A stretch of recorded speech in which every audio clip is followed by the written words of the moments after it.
ದರ್ಶನ್ ಪ್ರಭಾವಿ ವ್ಯಕ್ತಿ.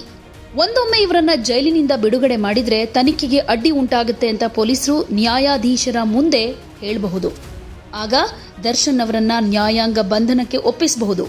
ಕೋರಮಂಗಲದ ಜಡ್ಜ್ ನಿವಾಸದಲ್ಲಿ ದರ್ಶನ್ ಭವಿಷ್ಯ ಏನು ಅನ್ನೋದು ನಿರ್ಧಾರವಾಗುತ್ತೆ. ನಟ ದರ್ಶನ್ ಹಾಗೂ ಗ್ಯಾಂಗ್ನಿಂದ ರೇಣುಕಾಸ್ವಾಮಿ ಕೊಲೆಯಾದ ಆರೋಪ ಕೇಳಿಬಂದಿದೆ. ಈ ಪ್ರಕರಣದ ತನಿಖೆ ಭರದಿಂದ ಸಾಗ್ತಾ ಇದೆ. ಪೊಲೀಸರು ಅನೇಕ ಸಾಕ್ಷಿಗಳನ್ನು ಕೂಡ ಕಲೆ ಹಾಕಿದ್ದಾರೆ. ಇದರಿಂದ ದರ್ಶನ್, ಪವಿತ್ರ ಗೌಡ ಹಾಗೂ ಇತರರಿಗೆ ಸಂಕಷ್ಟ ಎದುರಾಗೋ ಸಾಧ್ಯತೆ ಕೂಡ ಇದೆ.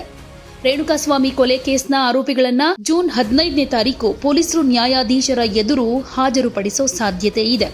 ಆಗ ದರ್ಶನ್ ಭವಿಷ್ಯ ನಿರ್ಧಾರವಾಗುತ್ತೆ. ಕೊಲೆ ಪ್ರಕರಣದ ತನಿಖೆ ಬಹುತೇಕ ಮುಕ್ತಾಯ ಹಂತಕ್ಕೆ ಬಂದು ನಿಂತಿದೆ. ನಟ ದರ್ಶನ್ ಸೇರಿದ ಹಾಗೆ ಎಲ್ಲಾ ಆರೋಪಿಗಳ ಸ್ವಇಚ್ಛಾ ಹೇಳಿಕೆ ದಾಖಲು ಮಾಡಲಾಗಿದೆ. ಕೊಲೆ ನಡೆದ ಸ್ಥಳ, ಮೃತದೇಹ ಪತ್ತೆಯಾದ ಸ್ಥಳ, ಕಿಡ್ನಾಪ್ ಆದ ಸ್ಥಳದಲ್ಲಿ ಮಹಜರು ಕೆಲಸ ಕೂಡ ಕಂಪ್ಲೀಟ್ ಆಗಿದೆ. ತಾಂತ್ರಿಕ ಸಾಕ್ಷ್ಯಗಳ ಸಂಗ್ರಹ, ಸಿಸಿಟಿವಿ ದೃಶ್ಯಾವಳಿಗಳ ಪರಿಶೀಲನೆ ಈಗಾಗಲೇ ಮುಗಿದಿದೆ. ಸಾಂದರ್ಭಿಕ ಸಾಕ್ಷ್ಯಾಧಾರಗಳನ್ನು ಪೊಲೀಸರು ಸಂಗ್ರಹಿಸಿದ್ದಾರೆ. ಹೀಗಾಗಿ ಭಾನುವಾರ ಆರೋಪಿಗಳನ್ನ ಜಡ್ಜ್ ಮುಂದೆ ಹಾಜರುಪಡಿಸೋ ಸಾಧ್ಯತೆ ಇದೆ. ಈಗಾಗಲೇ ದರ್ಶನ್ಗೆ ಮಾಡಿದ ತಪ್ಪಿನ ಅರಿವಾಗಿದೆ.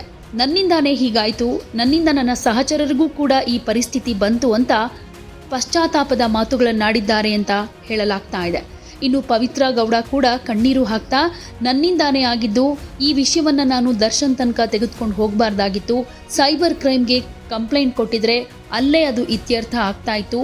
ಈ ಸಣ್ಣ ವಿಷಯವನ್ನ ದೊಡ್ಡದು ಮಾಡಬಾರ್ದಿತ್ತು ಅಂತ ಪಶ್ಚಾತ್ತಾಪದ ಮಾತುಗಳನ್ನಾಡಿದ್ದಾರೆ. ಒಟ್ನಲ್ಲಿ ದರ್ಶನ್ ಅವರಿಗೆ ಬೇಲ್ ಸಿಗೋ ಸಾಧ್ಯತೆ ಅಂತೂ ತೀರಾ ಕಮ್ಮಿ ಇದೆ. ಹಾಗೇನೆ ನ್ಯಾಯಾಧೀಶರ ಮುಂದೆ ಹಾಜರಾದ ಮೇಲೆ ಅಲ್ಲಿ ದರ್ಶನ್ ಭವಿಷ್ಯ ಏನು ಅನ್ನೋದು ನಿರ್ಧಾರವಾಗುತ್ತೆ. ಪರಪ್ಪನ ಅಗ್ರಹಾರಕ್ಕೆ ದರ್ಶನ್ ಅವರನ್ನ ಶಿಫ್ಟ್ ಮಾಡೋ ಸಾಧ್ಯತೆ ಕೂಡ ಇದೆ.